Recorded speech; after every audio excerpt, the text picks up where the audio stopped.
ఒక్క నిమిషం.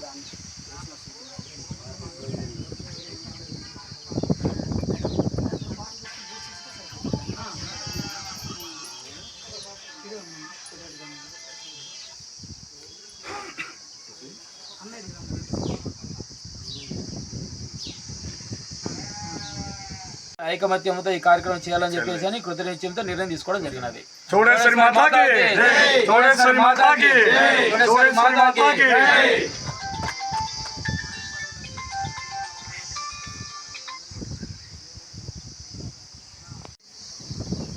ఓకే,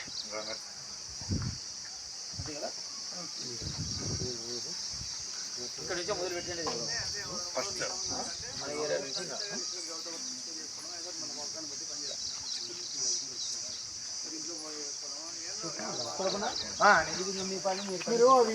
ఉన్నటువంటి చోడేశ్వరి అమ్మవారి గుడి దగ్గరికి ఈరోజు ఎల్3 కాలనీ ఉన్నటువంటి L2 కాలనీ ఉన్నటువంటి అమ్మవారి గుడి దగ్గర రావడం జరిగినది.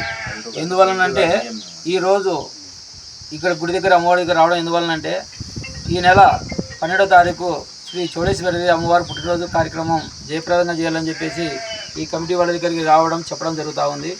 ఆ రోజు బోనాల కార్యక్రమం బాగా అంగరంగ వైభవంగా జరిపి ఆ రోజు మన ధర్మవరంలో ఉన్నటువంటి 46 జ్యోతుల కమిటీ వాళ్ళ ఆవరణంలో ఆ అమ్మవారికి ప్రతి ఇంటి నుంచి కూడా ఏ ఏరియా ఆ ఏరియా అమ్మవారి గుడి దగ్గరికి ప్రతి ఒక్కరు కూడా ప్రతి మన తొగరేడి చేతులతో పాటు చేనేత కుల బాంధులతో పాటు ప్రతి ఒక్క హిందూ బంధువులు అందరూ కూడా ప్రతి అమ్మవారి దగ్గరికి 46 కమిటీలు ఉన్నటువంటి ప్రతి అమ్మవారి గుడి దగ్గరికి బోనాలు సమర్పించి 46 జ్యోతుల కమిటీ వాళ్ళ దగ్గర ప్రతి అమ్మవారి కట్ట దగ్గర కూడా అన్నదాన కార్యక్రమం చేయాలని చెప్పేసి అని మా ధర్మవరం తోడేరు సిద్ధ సేవా సంఘం పట్టణ కమిటీ తరఫున నిర్ణయించడం జరిగినది. అందులో భాగంగానే ప్రతి అమ్మవారి కూడా 25 కేజీలు బియ్యం ప్యాకెటు, 5 కేజీలు కందిబ్యాలు, 5 కేజీలు శనగబ్యాలు, 5 కేజీలు బెల్లము, 5 కేజీలు రవ్వ ఇవ్వడం జరుగుతుంది. ఈ కార్యక్రమాన్ని ప్రతి ఒక్కరు కూడా ఈ అంగరంగ వైభవంగా జరుగుతారని చెప్పేసి అని ఆ అమ్మవారి అనుగ్రహం ప్రతి ఒక్కరికి ఉండాలని చెప్పేసి అని ఆ అమ్మవారి అనుగ్రహంతో వర్షాలు వచ్చి పాడి పంటలతో రైతులు బాగుండి మన చేనేత కార్మికులు బాగుండాలని చెప్పేసి అని మన ధర్మవరం పట్టణ ప్రజలే కాకుండా రాష్ట్ర ప్రజలు దేశ ప్రజలు కూడా సుఖ సంతోషాలతో ఉండాలని చెప్పేసి అని ఆ అమ్మవారి అనుగ్రహం ప్రతి ఒక్కరికి ఉండాలని చెప్పేసి మనస్ఫూర్తిగా కోరుకుంటూ సెలవు తీసుకుంటున్నా.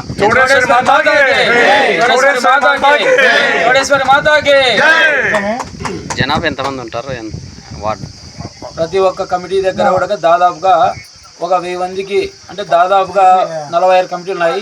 46 కమిటీలు అంటే మినిమం ఒక కమిటీ దగ్గర నుంచి 1000 మంది వేసుకున్నా కూడా 46,000 నుంచి 50,000 మంది అన్నదాన కార్యక్రమంలో పాల్గొంటారని చెప్పేసి మా అంచనా. అలాగే కాబట్టి ప్రతి కమిటీ దగ్గర రేపు 12వ తారీఖు ప్రతి ఒక్కరు బోనాలు సమర్పించి అమ్మవారికి ఇష్టపూర్వకంగా నైవేద్యం సమర్పించి మొట్టమొదటిసారిగా వర్షాలు సమృద్ధిగా రావాలని చెప్పేసి అని మనస్ఫూర్తిగా కోరుకోవాలని చెప్పేసి అని ప్రతి ఒక్కరిని కూడా కోరుకుంటా ఉన్నాము.